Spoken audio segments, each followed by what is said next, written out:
Иса, сенің қатысқаның үшін рахмет. Иса, сен өзіңнің халқыңның ортасындасың, сен адал балғаға және отқа ұқсайды дейді, сенің сөзің де семсерге ұқсайды. Біздің ең терең жерімізге еніп, бізді немқұрайлылық рухынан бөліп, бізді өзгертеді, біз арқылы өзгереміз. Сенің сөзің әке, біз саған сенің сөзіңмен өзгеруге мүмкіндік бергенің үшін рахмет айтамыз. Сенің әрекет етуіңді сұраймын. Қазір мені пайдалан, ең бұл сөз біздің жүрегімізге терең. Есін, бізді өзгертсін, және сенің есімің мадақталсын, ол біздің жүрегімізге жазылсын, ием. Скрижальдардағыдай Иса Мәсіхтің атымен әумин, ал бүгін мен сөзді уағыздаймын. Ерекше тереңдіктер жоқ, қарапайым, алайда момындық рухының күші мен сұлулығы, момындық рухы туралы айтамын, сен білесің. Жазған кезде, мен әдетте уағызды жазған кезде телефонмен айтамын, жарайды, ол жазып алады. Содан кейін оны түзетуге тура. Міне, ол момындық деген сөзді жаза алмайды, міне, жаза алмайды, оған 100 рет момындық деп айтуға болады. Ол салқындық деп жазады, әрқашан салқындық деп жазады, мен салқындық деп айтамын, ол салқындық, міне, әлемде тіпті ондай сөз жоқ, олар онсыз. Оның жоқтығы соншалық, бұл сөз соншалықты танымал емес, тіпті телефон оны жазбайды. Түзетуге тырысасың, ал ол кейін қарасаң қайтадан саған түзетіп береді. Бұл кереметке ұқсайды, саған әрдайым көмектескіш. Сен бірдеңені шатастырдың, жоқ, керемет емес, керемет итереді, білесің бе, 1 жыл бұрын мен осы тақырыпты уағыздады. Бұл басқа уағыз болады. Бірақ тақырып сол баяғы момын мінез-құлық. Біз қай кезде қиын ауыртпалықты жағдайларда олардан шығу процестерін іске қосады. Бұл жай ғана сен сондай жүресің деген сөз емес. Жуас мінез ғажайыптарға апарады. Біз бүгін осы туралы айтатын боламыз. Білесің бе, бұл әлемде әртүрлі байқаулар бар. Ол жерде сұлулық байқаулары, мисс әлем, мисс ел бар. Еркектерге арналған еркектер өлшенетін байқаулар бар. Бұлшық еттерінің көлемі. Кім ақылды екенін анықтайтын ми байқаулары бар. Кім екенін анықтайтын байқаулар. Ең күшті. Кімнің алысқа түкіретін не байқаулар бар. Барлығы кім екенін анықтай отырып, өз қабілеттерімен өлшенеді. Круче демек, 1 жыл ғана өтеді, ал кешегі мисс ешкімге айналады немесе бірдеңе болады.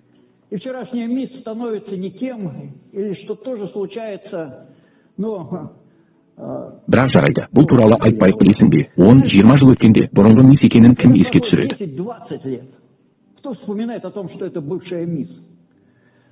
Білесің бе, мен бүгін Самуил пайғамбардың Ишая отбасына келген жерін оқыдым, міне, конкурста болды мен.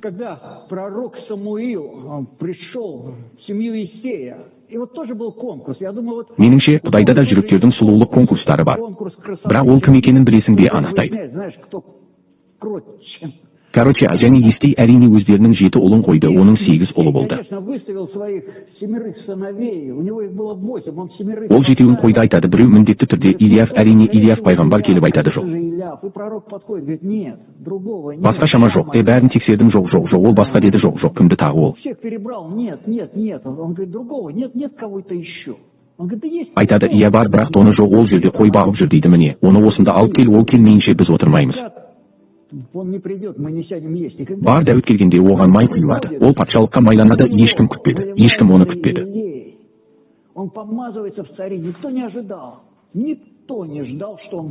Ол жарыста жеңеді, өйткені ол оған аз дайындалды, сіз білесіз. Ол сонау бір жерде қойлармен жүр. Барлығы оған дайын болып көрінді, бірақ өрт дәл осыдан басталды. Ал ең таңқаларлық не екенін білесіз. Дәуітке май құйылған соң ол қайда кетті? Егер олар сізге президент болып тағайындалғаныңызды айтса, қайда барасыз? Сіз жұмысыңызға барасыз, қайдан келдіңіз деп күте тұрыңыз, кеттік деп айтыңыз. Енді қайда, қай бағытта бару керектігін анықтайық, иә. Менің өмірімде бірдеңе өзгерту керек, мен президентпін, ал Дэвидке. Дерлік кері қой, міне, осындай момындық, міне, осындай жүрек, бұл сен білесің, бұл сирек сен кезде.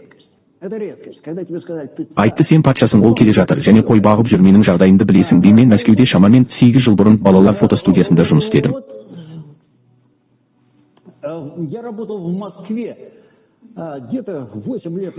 Кері қайтты, шамасы, балалар фотостудиясында. Менде бір клиентім болды, 13 жасар қыз, ол балалар. Байқауында жеңіске жетті. Байқау Ресейдің кішкентай ханымы деп аталады. Байқаудан кейін 2-3 жыл өтті, менің ойымша, және осы. Уақытқа қарай оны бәрі ұмытты. Оның анасы маған үнемі фотосессияларға тапсырыс беріп тұрды. Ал қыз суретке түсіп, әлеуметтік желілерде өз суреттерін жариялады.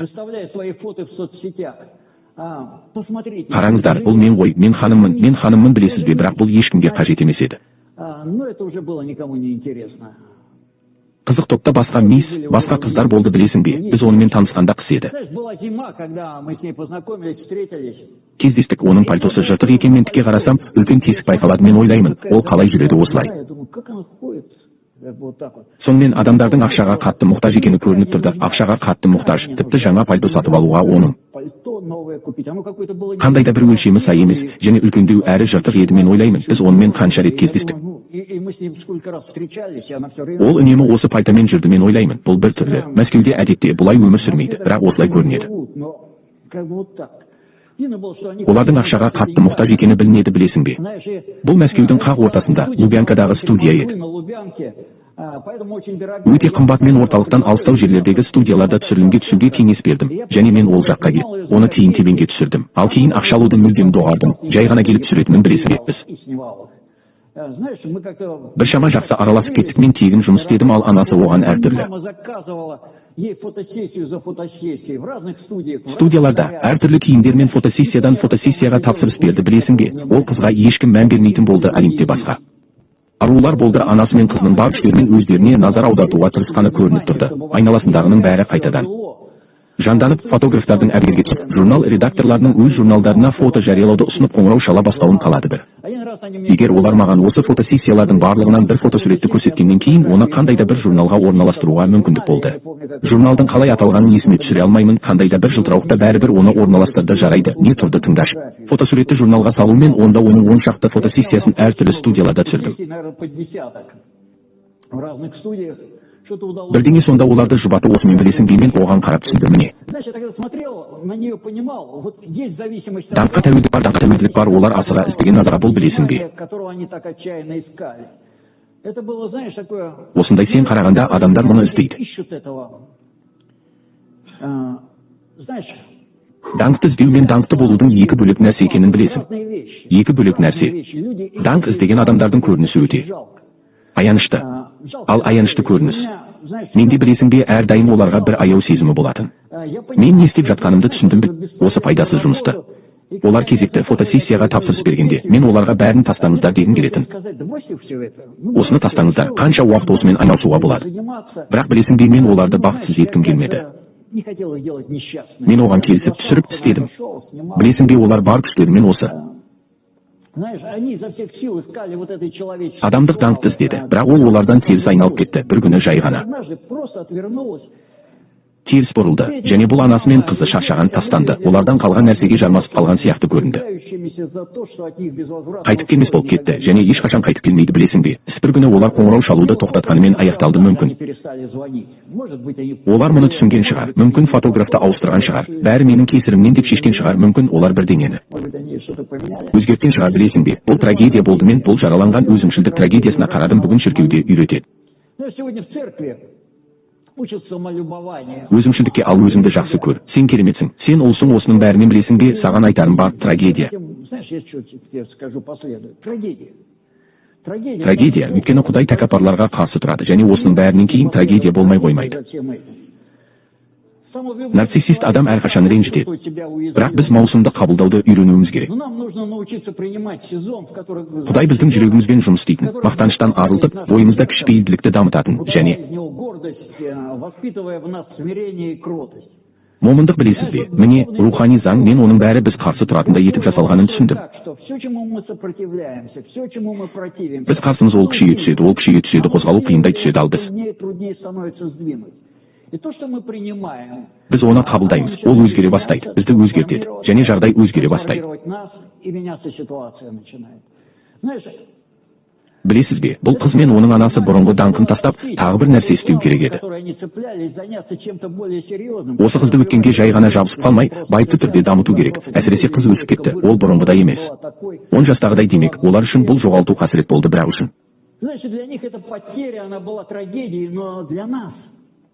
Біз білесің бе, жоғалтулар, бұл өткен жетістік, бұл тек қайта жүктеу бұл. прошлого успеха. Это только перезагрузка. Это перезагрузка. Қайта жүктеу ал келесі даңқтан даңққа, күштен күшке қарай қозғалыс алдында есіңізде ме, Жүсіп бәрінен айырылып.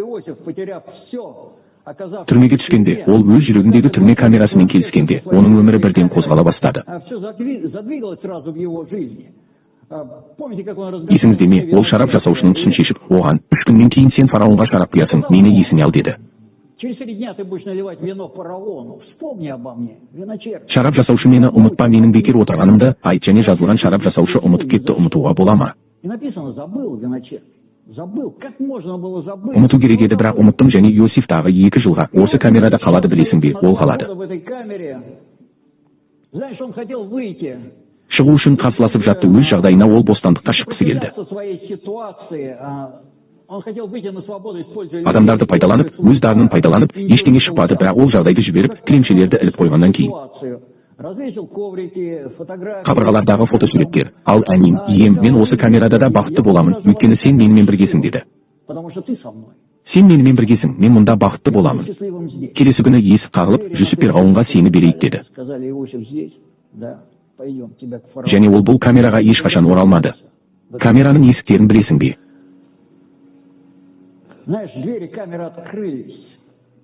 Иосиф өз жағдайына көнгеннен кейін ашылды, білесің бе? Құдайдың қолымен Құдай жобасына мойынсыну ашады. Біздің зындандарымыздың есіктерін, бірақ бұл үшін бізге мойынсыну керек, жағдайды қабылдау мүмкіндігі. Қандай жағдайда болсаң да бейбітшілікпен. Мен барлық жағдайлардың бізге ұнай бермейтінін түсінемін, бірақ бейбітшілік қажет. Сақтау. Егер сіз бұл жағдайдан шыққыңыз келсе, сізге қандай болса да әлемді сақтауға тура келеді. Матайдың 11-ші тарауы, 29-ші аят, менің осымды өз мойныңа алыңдар.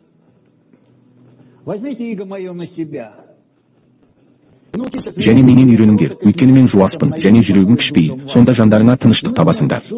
Біз қандай мосы туралы ойлаймыз? Бұл Құдай сені кесу және тәрбиелеу үшін қойған жағдай, егер сен оны қабылдай алсаң. Бейбітшілік сені көтереді. Бір күні ол сені көтереді. Иса менен үйреніңдер, жуастық пен кішіпейілдікке үйреніңдер дегенде, ол бізді үйретеді. Өз зынданыңнан шығуға, бұл зынданнан шығудың жолы жуастық пен кішіпейілдікке үйрену, сонда зынданда шығу үшін. Не білесің бе, бізде амин, Раббым деп жиі айтамыз. Мұның бәрін оқығанда мен бәрін қабылдаймын, және білесің бе, жалғастырамыз. Бізді құлдыққа жіберген ағаларына, бізді зынданға жіберген Патифардың әйеліне ренжу және біз көп жақсылық жасаған шарап жасаушы, бірақ ол бізді ұмытып кетті. Біз бұл адамдарды еске аламыз, ойлаймыз, міне. Ол сондай. Және білесің бе, бұл реніштердің қандай күйретуші күші бар. Біздің ренішіміз, шын мәнінде реніш. Барлық жағдайларды бақылауда ұстаған Құдайдың өзі бізді олардан құтқармады, және әрқашан шайтан осылай дейді. Сәт иә, бұл олар, бұл ол кінәлі маған сонша рет айтқан кезде мен. Өзімнің зындандарымнан өттім, өзімнің мына сәтсіздіктерінен. Бұл біреу кінәлі, ол әрқашан осыны.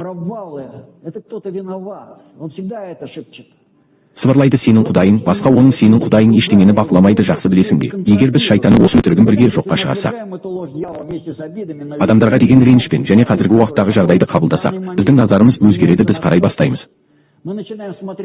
Мәсіхке, бізді ол жерге жіберген адамдарға емес, ол да азап шекті және азап шекті. Әділетсіз білесің бе, басты рухани заңдардың бірі бұлай жұмыс істейді. Кім сенің назарыңды аударса, сол басып алды. Сені ауыр жағдайлар әрдайым біздің барлық назарымызды аударады, және біз өзіміздің назарымызды аудара отырып өмір сүре бастаймыз. Ауруымызға соның нәтижесінде шайтан біздің өмірімізге әсер етіп, дауыс береді. Бірақ Құдай бізден нені күтеді? Жағдайды жеңетініміз оған назар аударып, жағдайды оған тапсырып, бәрі оның бақылауында екенін түсіну арқылы. Сонда иеміз біз Құдайға назар аударғанда алады, ол жағдайды өзгертуге мүмкіндік алады сенім.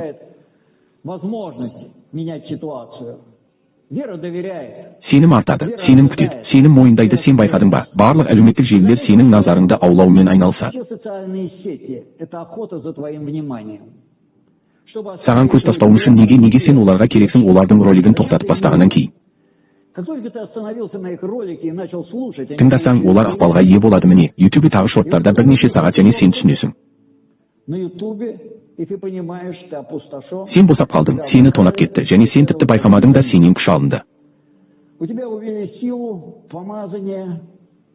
Сот желілерді жағу бұл сіздің жаныңызға қол жеткізу үшін сіздің назарыңызды аулау.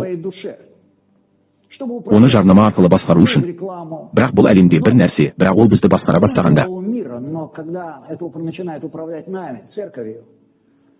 Шіркеу біледі, қашан саған осы әлемнің табысы көрсетілгенін білесің бе, шайтан?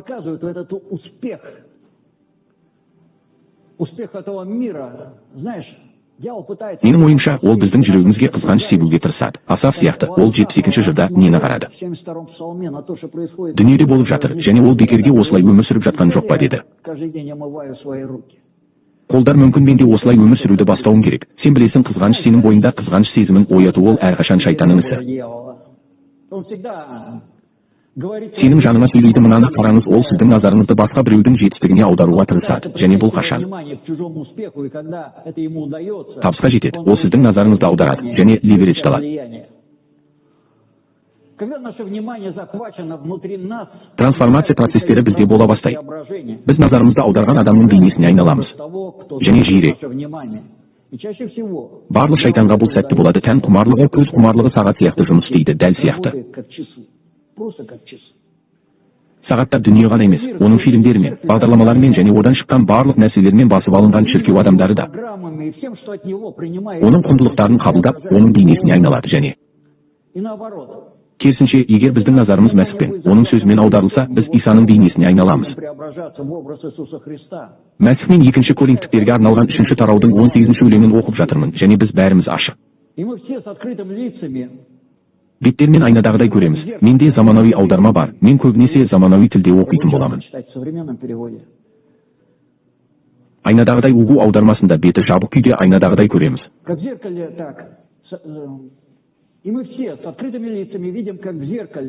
Еміздің даңқының жарқылы және оған ұқсас болу үшін бәріміз де өзгереміз, оның даңқы бізде артады.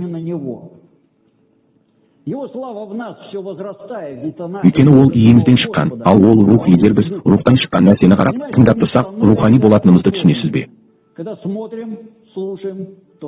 Егер керісінше біз тәндік барлық нәрсені қарап, тыңдап қабылдасақ, Библия дейді, тәннен біз жойылуды жинаймыз, сіз тәнден қабылдағанның бәрі сіздің өміріңізде жойылып, бытырап кетеді, және құлап кетеді, ал рухтан шыққанның бәрі өседі, гүлденеді, күшейеді, және таралады, бірақ қалай? Саған қандай рухтың әсер етіп жатқанын, қандай рухтың сені жаулап алғанын тану керек. Егер ол киелі рух болса, онда ол сені Иса Мәсіхке ұқсатып өзгертеді.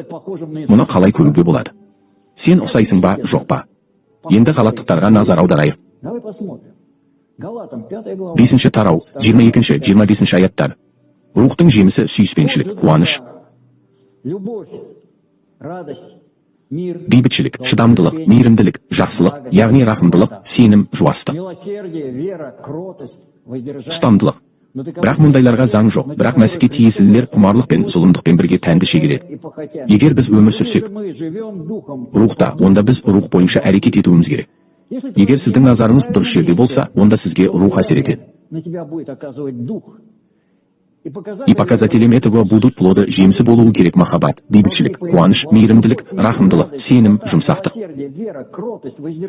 Ұстамдылық Құдайдың қасиеттері сенің қасиеттеріне айналады. Адам туралы, оның бойы, салмағы туралы ештеңе айтпайды. Жас адам туралы оның қасиеттері, мінезінің сапасы айтады. Ол кім, ал қанша рет емес, ол қанша рет.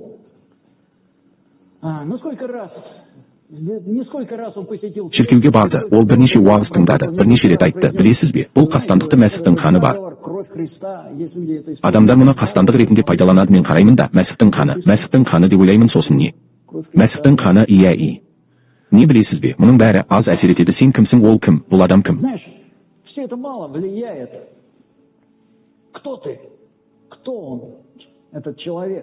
Ол жағдайда міне Құдайға кім қызық? Сен жағдайда кімсің білесің бе? Мысалы, егер адам саған жақсы көремін десе, ол сені қанша уақыт жақсы көретіні бірден қызық болады, кенеттен сен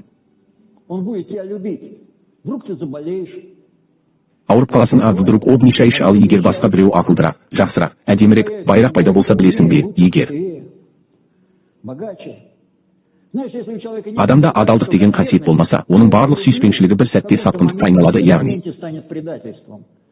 жағдай келеді және сүйіспеншілік жек көрушілікке айналады. Өйткені адам сіздің компанияңыздан шығып кеткісі келеді және басқаға кіргісі келеді, сондықтан әрқашан адал адамдармен жұмыс істеген жақсы. Олар көп емес, бірақ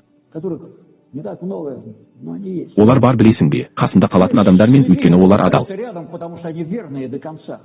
Соңғы бұл біздің Құдайымыздың сапасы, бұл Құдайдың сапасы, және Құдай іздейді. Білесің бе, сатқындық бұл да адалдық бұл. Тағы адалдық, ешқашан адал болмаған адамға сатқындық жасау мүмкін емес, ешқашан. Егер сіз ешқашан адал болмасаңыз, қалай сатқындық жасай аласыз? Алдымен адал болу керек, сатқындықты тек кімге жасауға болады? Сіз адал болдыңыз, адалдық белгілі бір шекке дейін, бұл сатқындық. Кеше адал болдыңыз, бірақ бүгін жоқ болдыңыз. Міне, бәрі дәл осылай. Рухтың осы қасиеттерінің бірі адалдық. Құдай адалдарды іздейді және Құдай адалдарды тәрбиелейді. Егер Құдайға ұқсағыңыз келсе, адал болыңыз, адамдарға адал болыңыз. Біз барлығы Құдайға адал. Мен саған Құдайға адал болуды оңай айтамын, адамдарға тырысып көр. Адал. Ал бір фильмде басты кейіпкер, білесің бе, ол айтады, менде бір бар.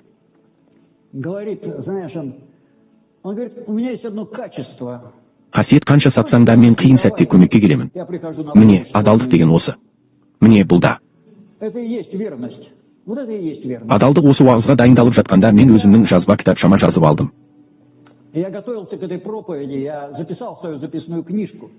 Дәптерім. Мүмкін сен басқаша ойлайтын шығарсың, бірақ менің ойымша бұл Құдай айтты. Маған Иса Мәсіхке қызмет етудің ең жоғары деңгейі өз сатқындарына қызмет ету. Өз сатқындарыңа қызмет ете аласың ба? Міне, бұл қазірдің өзінде фильмнің соңында кейіпкер болатын нақты оқиғаларға негізделген христиан фильмі. Мен өмірімде екі адамды сүйдім. Күйеуім мен бүкіл отбасымды өлтірген адамды кешірдім және оны құтқардым.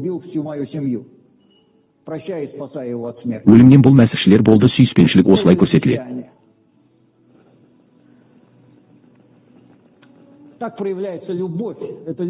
Иса айтқан іс-әрекеттегі сүйіспеншілік. Егер сенің жауың аш болса, оны тамақтандыр, сұлулықты көрсет. Мінез тек жағдайларда болуы мүмкін. Біз әрқашан жағдайдан аулақ болуға тырысамыз. Бірақ мен айтамын, сіз сұлулықты қалай көрсетесіз? Кейіпкер жағдайға түспесең кім көреді? Біз. Керісінше, егер бізге бұрылып қарап, басқаша айтса, біз туралы басқаша ойласа, қанымыз қайнайды. Міне, наразылық. Төменгі жиіркенішті адамдар мені қалай бағаламады? Бұл оларда қалай болды? Бұл тән, бұл тән бұл. Бізге махаббат пен оған деген көңіліміздің нәтижесінде мөрленген біздегі шайтанның бейнесі. Әлем адам туралы оның білімі, қоғамдағы орны, әл-ауқаты туралы ештеңе айтылмайды. Адам туралы оның айтады. Мінез, бұл қасиеттер мен сипаттардың жиынтығы, тыйымдардың, рұқсаттардың және қондырғылардың жиынтығы бізге ұнайды. Күшті асыл тұлғалар бұл тіпті әлемге де ұнайды. Ол үшін фильмдер түсіріледі. Мысалы, Гладиатор, білесің бе? Онда адам зұлымдықты зұлымдықпен жазалау үшін бүкіл өмірін қиды. Бірақ бізде басқалар болуы керек. Жамандыққа жақсылықпен жауап беру реакциясы. Сабын әйел адамға жақсылықпен жауап бере алған кезде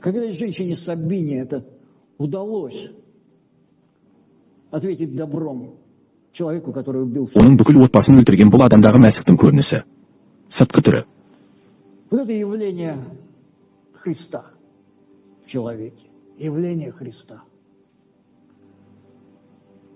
Мәсіх киелі кітапта Құдай бізді күш қуатқа жетелейтінін білесіз, бірақ маған айтыңыз.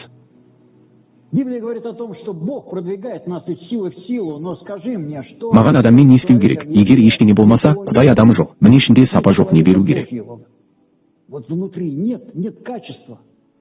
Күшті не күшейту керек? Мен көріп тұрмын. Білесің бе, біз көбінесе бір орында тапталып тұрамыз. Мен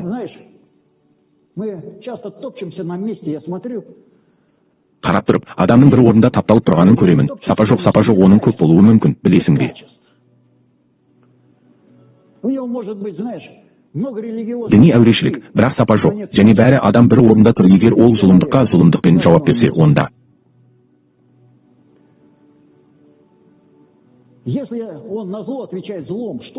Құдайды күшейту керек пе, зұлымдықты күшейту керек пе? Оны күштен күшке қалай жылжытуға болады? Тұлғаның жиынтығы пайда болуы керек.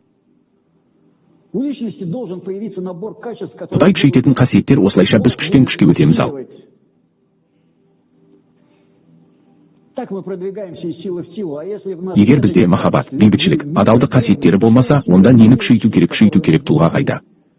Күшейту сама по себе күштің өзі білесің бе, мағынасы жоқ, шайтанда да күш бар, сен одан күш алғың келеді менде әрқашан. ты хочешь силу от него. У меня всегда вопрос. Сұрақ, рухани жемісі жоқ тұлғаның артында қандай күшті? Бір күні Иса былай дейді, мен ешқашан. Однажды Иисус скажет: я никогда не был Сендермен таныс болған емеспін, сендерде күш болды, бірақ сапа қайда болды. Сондықтан ешқашан күшке қарама. Поэтому никогда не смотри на силу, смотри на Сапаға қара, мұндай білесің бе, сананың деформациясы күшті көп, былай дейді. Бұл сознание. Видя силу, говорить это Бог. Құдай бұл тым пұтқа табынушылық көзқарас, мен күшке көптен бері қарамаймын, адамның қасиетіне қараймын, адал, мейірімді. Верный, добрый, мудрый. Даналы, адал, мен тіпті оның інжілді қаншалықты білетініне қарамаймын, мен оның қаншалықты екеніне қараймын. Я смотрю, насколько он ее проявляет. Көрсетіп, мәсіхтің белгілері немесе шайтанның белгілері оның бойында В көрінеді. нем черты Христа Мне не- или черты черта. Вот, что интересно. Қызық, жексенбіде Антон уағыз айтты, біз мәсіхтің хатымыз, мәсіх туралы не оқуға болады? Что можно прочитать о Христе, глядя на Бізге қарап көбінесе ештеңе біз айтамыз. чаще всего ничего. Мы говорим новичкам: Жаңадан келгендерге інжілді оқыңдар, онда бәрі жазылған, білесің бе, ол бізде жазылуы керек. ну, знаешь, это должно быть написано на нас. На нашем Біздің мінез құлқымызда немесе інжілде жүрек тақтасында айтылғандай, міне, бұл жаңа келісім, бұл жаңа. Новый Завет. Это Новый Завет. Хат біз болған кездегі келісім, ал әріптер емес, әріп ол ескі келісімде де әріп болған. Оны ешкім орындай алмады. Была буквой. Да никто ее исполнить не мог. Мүмкін, білесің бе, міне, сыйлықтар болуы да мүмкін, болмауы да мүмкін. А могут и не быть. Киелі кітапта барлығы емші ме, барлығы ма делінген. Все ли целители, все ли пророки? Пайғамбарлар дейді Павел. Бірақ жеңістер, бұл көрсеткіш Иса Мәсіхпен кездесу болды ма, әлде біз дін таза күйіндеміз бе? Христом. Или мы религия в чистом виде? Бүгін мен момындық сияқты қасиетке тоқталғым келеді. Оны түсіндіру қиын, оны ұстау қиын. Бұл не? Его трудно уловить. Что это? Кротость. Момындық, мен бұл қасиетті ашуға тырысамын. Ал Құдай өз қатысуымен мөрін бассын. Присутствием поставить свою печать. Если Егер бұл қасиетті бір сөзбен сипаттасақ, бұл эгоизмнің болмауы, бұл қорғау қажеттілігінің болмауы, защищать свое өз пространство, кеңістігімізді басқыншылықтан агрессиямен жауап беру. агрессией. Бұл дөрекіліктің болмауы. Иса мен момынмын деді. Ты сказал: я кроток, научитесь. Менен үйреніңіз, білесіз бе, мен оның өмірінде ашы жауаптар Я таппаймын. не нахожу в его жизни колких ответов на колкости. Наколдылық мен жамандыққа жамандықпен жауап беруді таппаймын. Бірде Дәуіт патшаға көрінуге тура келді.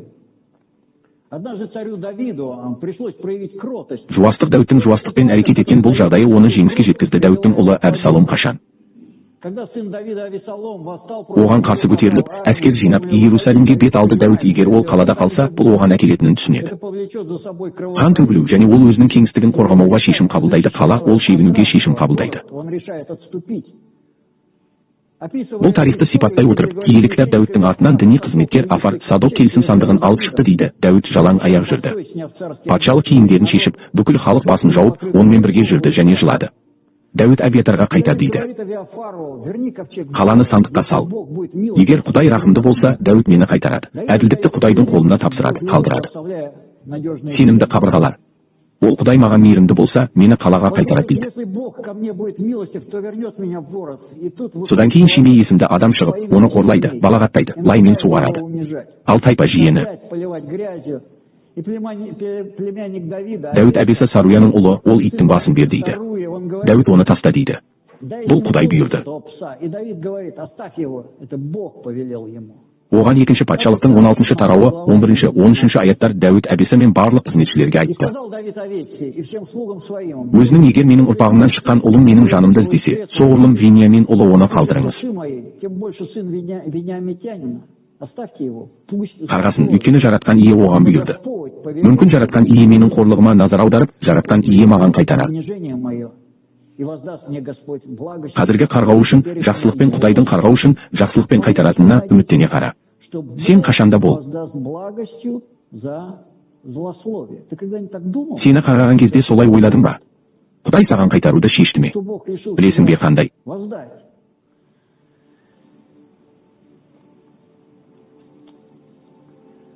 Знаешь, какая благость?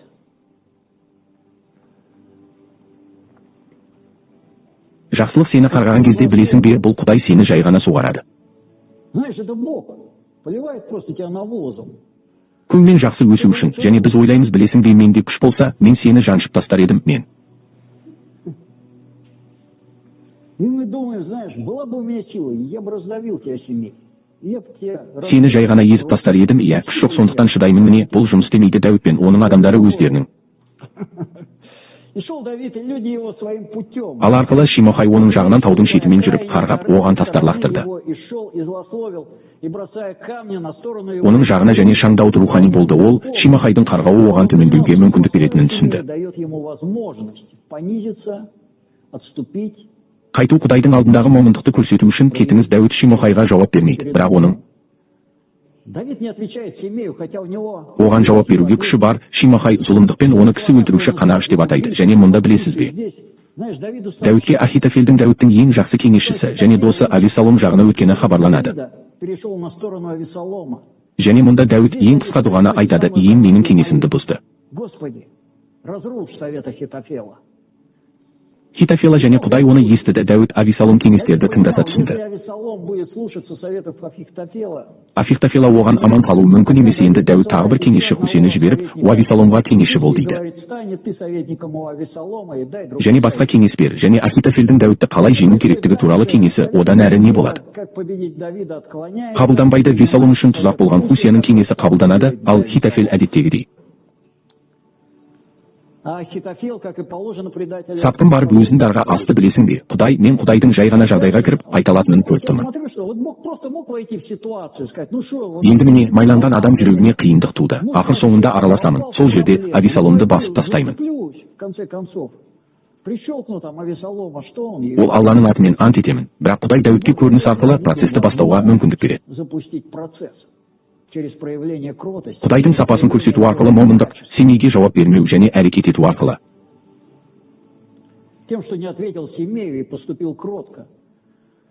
Момындық қысым кезінде көрсетілген момындық Дәуітті жеңіске жеткізді. Өйткені момындық Құдайға жол ашты. Жағдайды егер сен ойласаң, иә, бұл кездейсоқ болды, ең соңында сен сәйкес келмегенін көресің. Жоқ. Сәйкес келмеді. Дәл осы үшін Құдай қайтарады. Дәл осы үшін ол батасын береді, білесің бе? Біз бұл қасиеттерді сол жерде көрсетуге дайынбыз. Күш салудың қажеті жоқ. Махаббатқа махаббатпен жауап беру, адалдыққа адалдықпен жауап беруге момындыққа.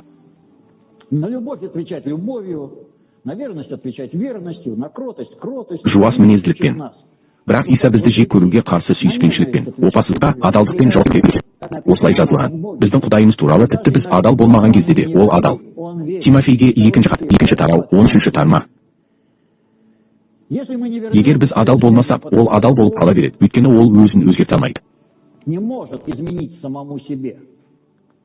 Өзің білесің бе, неліктен Құдай бізге адал болмаған кезде де адал болып қала береді? Өйткені ол кітаптан оқыған жоқ. Бұл адал болу керек деген нәрсе туралы. Ол сондай және өзін өзгерте алмайды. Егер сен сондай болсаң, тіпті бірдеңе сені мың рет сатса да, сен адал болып қала бересің, өйткені сен сондайсың. Міне, ол бізден күтетін нәрсе.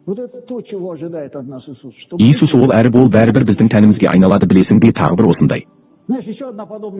Анна есімді әйелдің өміріндегі ғажайыпты іске қосқан жағдай патшалықтар кітабы осы оқиғадан басталады жалпы. Елкана деген жігіт тұрды, оның 2 әйелі болды. Фина мен Анна. Финаның балалары болды, ал Аннаның балалары жоқ. Балалары болды, бірақ Елкан оны жақсы көріп, оған проблемамен күресуге көмектесуге тырысты. Ол саған 10 ұлдан гөрі жақсымын дейді. Күйінде де жылама дейді, барып. Финананың балаларымен ойна, иә, үнемі жүкті Финана Елкананың оны қатты жақсы көретінін көреді.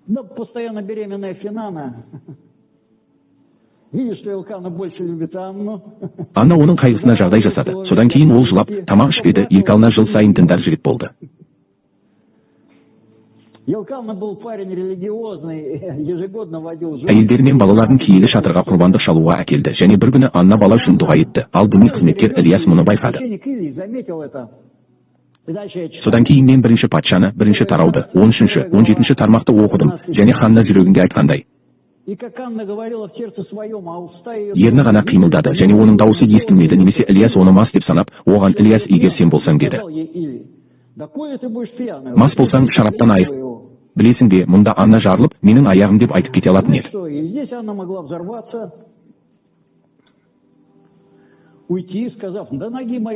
Бұл ғибадатханада болмайды. Сонымен сен мисыз қойсын ба? Менде қандай қайғы бар екенін көрмейсің бе? Және тағы басқа ол не деп жауап бергенін оқып отырмын. Анна жауап беріп, ием жоқ деді. Мен күйеуі қайтыс болған, жаны күйзелген әйелмін, шараппен ішімдік ішкен жоқпын. Бірақ жанымды емнің алдында төгіп жатырмын, қолымды немкетті әйел деп санама. Жарамсыз әйел, себебі менің зор қайғым мен қасіретімнен осы уақытқа дейін айттым. Мен Илияға жауап беріп, бар дедім. Әлеммен, өйткені Исраил Құдайы сенің тілегіңді орындайды. Одан не сұрадың? Аннаның қысқа жауабы келді. Оның өміріне пайғамбарлық ол тұрып айта алатын еді. Менің аяғым болмайды деп кетіп қалуы мүмкін еді. Және бәрі бірақ. Бәрі немесе қалай жауап беру керек, немесе жай ғана бізде солай істер едік. Скорее всего ол.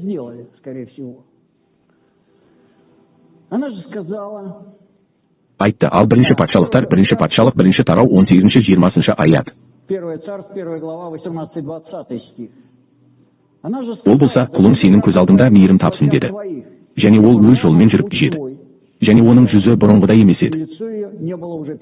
Бұрынғыдай қайғылы емес. Біраз уақыттан кейін Анна жүкті болып ұл туды, және оған есім берді.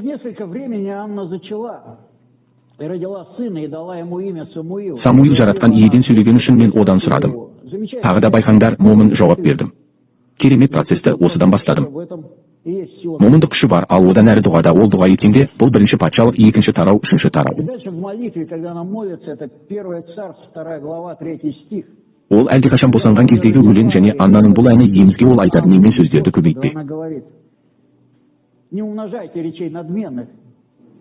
Дөрекі сөздер аузыңыздан шықпасын, өйткені жаратқан ие білім Құдайы, және оның істері өлшенген. Қараңызшы. Себебін көрсетеді, дөрекі сөздерді көбейтпеңіз. Тіпті сізге дұрыс қарамаса да, жуастық бұл қабілет.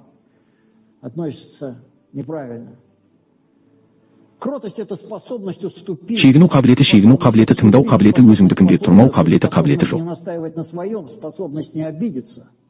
Ренішу кратость әрқашан Құдайдың еркін таңдайды. Егер оның бас тартуға және өз бетінше әрекет етуге мүмкіндігі болса да, ол Құдайды таңдайды.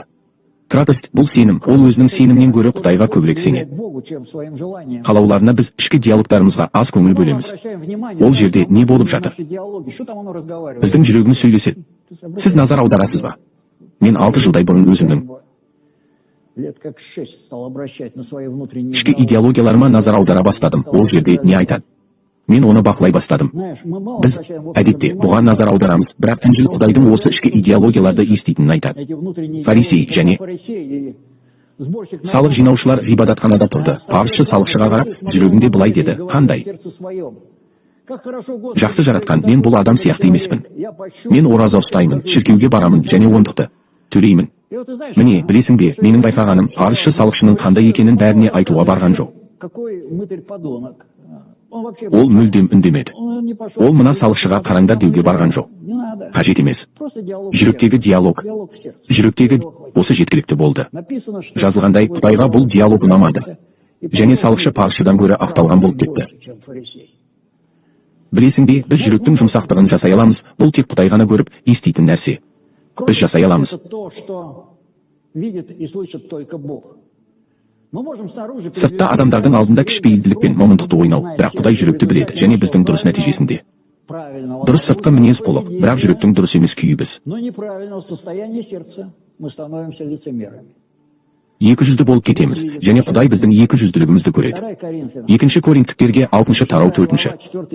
10 аят біз өзімізді барлық жағынан Құдайдың қызметшілері ретінде көрсетеміз. Және ұзақ шыдамдылықта, қиыншылықтарда, қажеттіліктерде тар.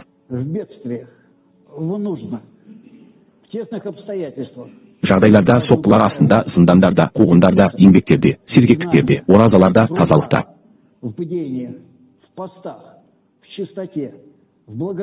Ақылдылықта, жомарттықта, мейірімділікте, қасиетті рухта, 200 емес махаббатта, о, көріп тұрсың ба? 200 емес махаббатта байқадың ба?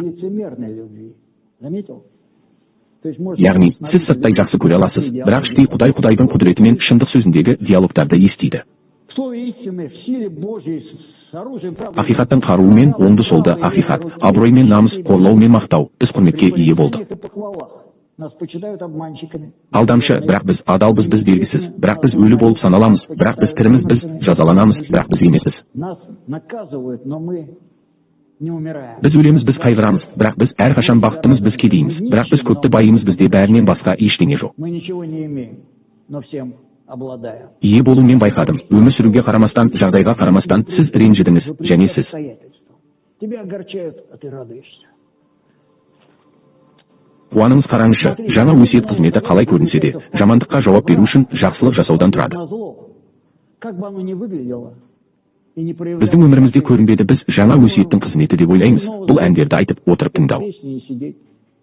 Слушать, что там за кафедры говорят. Кафедралар не айтады, бастысы бүлік шығармау, бұл аз, Құдай біздің жүрегімізге қарайды. Этого мало.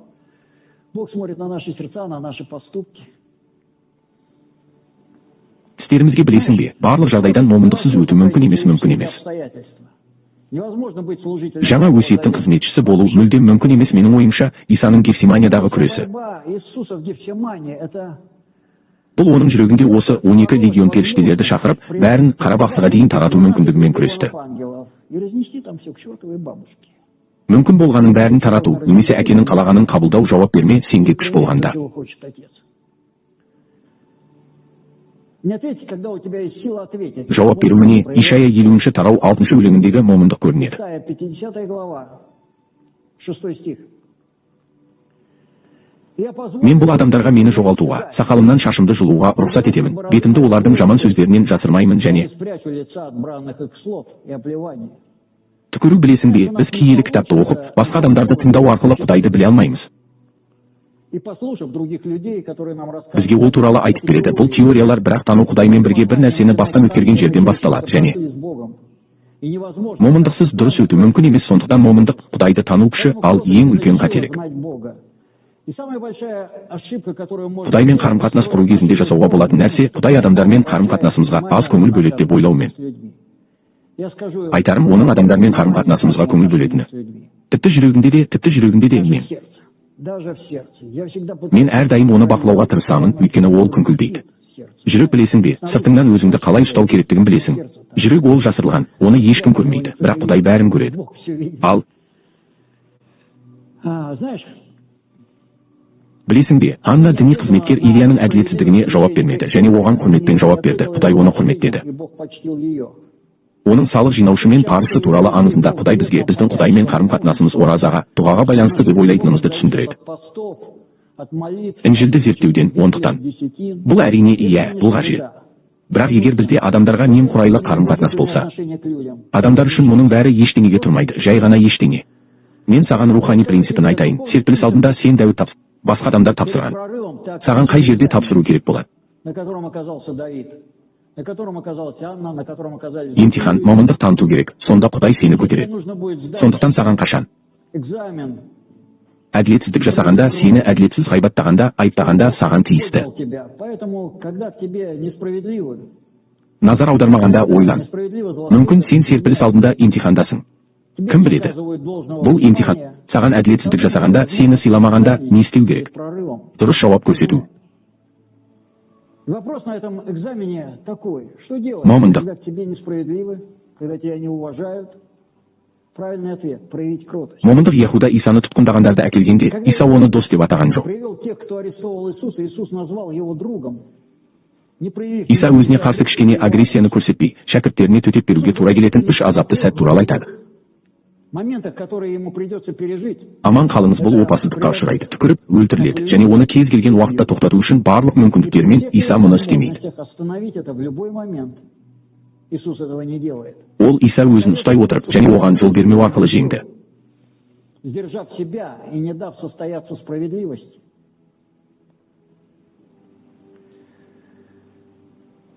Әділет әділетсіздікті қабылдап, оған жауап бермеу, момындықсыз руханилық жоқ момындық. Мұндай қасиет бұл өмірде, бұл дүниеде көптеген шабуылдарға әкелуі мүмкін, бірақ егер біз адамдар болсақ, Рухани және өмірді мәңгілік өлшемде бағалаймыз. Онда жуастық бұл сені жеңістерге апаратын қасиет және мәңгілік марапаттар тек жуастық қана шайтанды жеңе алады, шайтанды жоятын басқа соққы жоқ. Шайтанға қарсы біздің іс-әрекетімізде көрінетін жуастығымыз Иса шайтанды өзінің күшімен жеңді. Жуастығымен Гетсиманидегі барлық рухани соғыс Исаның ішінде болды. Өз еркіңді, билігіңді және күшіңді көрсету немесе жуастықпен. Әкенің еркі алдындағы кішіпейілділік біздің өмірімізде біз аяқтайтын нәрселер бар. Біз соғысып жатырмыз. Біреу жылдар бойы, біреу айлар бойы аяқталмайтынын көрсеңіз.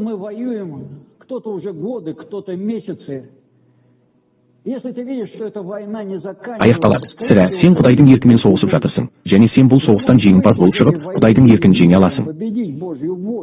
Бірақ бұл жеңіс мәңгілік перспективада толық жеңіс болады. Құдай бізді жағдайларға қойып, мұқият. Біз үшін оның сөзі, принциптері немесе жағдайдан тез шығу маңыздырақ па, соған қарайды. Егер сен Анна сияқты немесе Дәуіт сияқты миссия адамы болсаң, оны орындау үшін саған жуас рух керек. Тіпті агрессияға жауап ретіндегі агрессия ол негізінде әділдік көзге көз, тіске тіс, агрессияға агрессия. Бұл ескі өсиеттің әділдігі. Ал егер біз бұл әділдікті көрсетсек, оны көрсете алатын. Иса бізге өз миссиясын орындауға жол бермейді. Қарашы, жұмсақтық болмаса, біз қандай кедергіге тап боламыз? Сен одан аттап өте алмайсың, сен әділдікті көрсетесің. Онда не болды? Сонымен бәрі осымен аяқталады. Бірақ егер сен жұмсақтық танытсаң, Құдай ары қарай барады. Білесің бе, менің ойымша, мен өзімнің бір кездерімде еске түсіремін де, Құдайым-ау, Құдай мені осы емтиханға қанша рет қойды. Сені әділетсіздікпен айыптаған кезде жай ғана үндемеу керек еді. Мен үнсіз қала алмадым. Мен қазір уағызды жазған кезде соңғы уақытта қанша жағдай болғанын ойлаймын. Мен онда не? Қазір уағызды жазған кезде соңғы уақытта қанша жағдай болғанын ойлаймын. Мен онда не? Сонда қорғағанымды қорғадым, ол маған неге керек болды? Сол себепті мен адамға дәлелдегенде не қорғадым? Мен қызарғанымда бәрі дұрыс емес болды. Сен қателесе бастадым және кеттім. Кетті неге маған керек болды? Момындық сынағынан өте аламын деп ойлаймын, ал келесі жолы солай болады.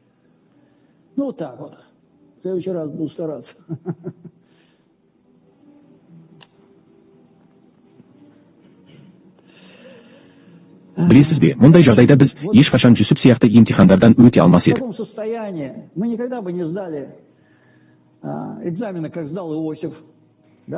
Ағайындылардың қашан келгенін есіңе түсірші. Иә, мен тұрған бойда бірден бауырластарды жинап, барып, кім екенін айт. Мен олармен бірден күресу үшін осы сапарға жіберілдім. Жүсіп келмесе болды.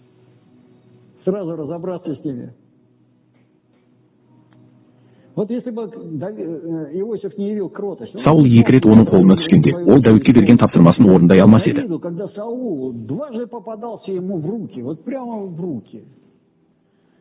Қолы момындықсыз бұл шақыруларды орындау мүмкін емес еді, сондықтан бұған жұмыс істеумен шештім. Жұмыс істеу білесің бе, дұғамен немесе оразамен жеңілмейтін шайқастар бар, олар дұрыс арқылы жеңіледі. Жағдайдағы мінез құлық момындық, мұндай шайқастарға арналған қару көбінесе Құдайға қажет емес. Біздің қабілеттерімізде, бірақ біздің мойынсынуымызда ол момындықсыз. Мүмкін емес. Петрдің біріншісі, естеріңізде болса, мен соңында жаңа өсиетте де солай жазылғанын оқимыз дедім. Қараңыз, жамандыққа жамандықпен қайтармаңыз, яғни момын болыңыз және қорлау үшін қорлау. Момын болыңдар, бірақ керісінше Құдайдан осыған бата сұрағаныңызбен қайтарыңыз. Адамды жуас болыңдар, өйткені сендер жуастықтың барлық қасиеттеріне шақырылдыңдар, өйткені сендерді Құдай осылай әрекет етуге шақырды. Құдайдың батасын мұра ету үшін жаңа өсиетте жазылғанын көресің бе? Егер сен жуас болсаң, сен мұра етесің.